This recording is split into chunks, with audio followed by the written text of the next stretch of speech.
Bible quiz season 5. ஒவ்வொரு Bible quiz சீசன்லேயும் ஒரு அழகான தலைப்பை எடுத்து அதிலிருந்து அநேக கேள்விகளை நான் கேட்டுக்கிட்டு வர்றேன். சீசன் 4 கூட தானியேல் புத்தகத்திலிருந்து அநேக கேள்விகள் நான் கேட்டிருந்தேன். நீங்களும் தேடி கண்டுபிடித்து அழகான பதிலை அனுப்பி வைத்திருந்தீங்க.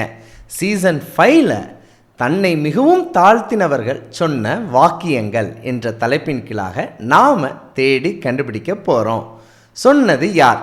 நீங்கள் கண்டுபிடியுங்கள். 2ஆம் நாள் கேள்விகள். 1.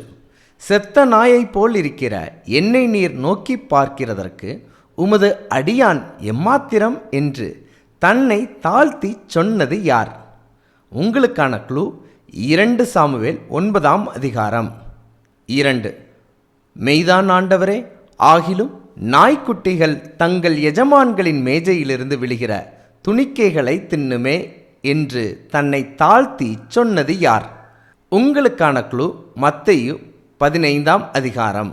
இந்த 2 கேள்விகளுக்கும் பதில் யார் சொன்னதுங்கிறத நீங்கள் தேடி கண்டுபிடித்து அதற்கு இணையான வேத ஆதாரத்தோடு எங்களுடைய வாட்ஸ்அப் எண்ணுக்கு அனுப்பி வையுங்க. ஒவ்வொரு மாதமும் 11ஆம் தேதியிலிருந்து 20ஆம் தேதி வரைக்கும் பைபிள் குவிஸ் சீசனில் கேள்விகள் கேட்கப்படும். அதை 22ஆம் தேதிக்குள்ளாக உங்கள் பதில்கள் அனைத்தையும் அனுப்பி வையுங்கள். நீங்கள் தொடர்ச்சியாக டிசம்பர் மாதம் வரைக்கும் பங்கு பெற்றால் உங்களுக்கு சிறந்த பரிசை கொடுப்பதற்கு நாங்கள் குழுவாக திட்டமிட்டு இருக்கிறோம்.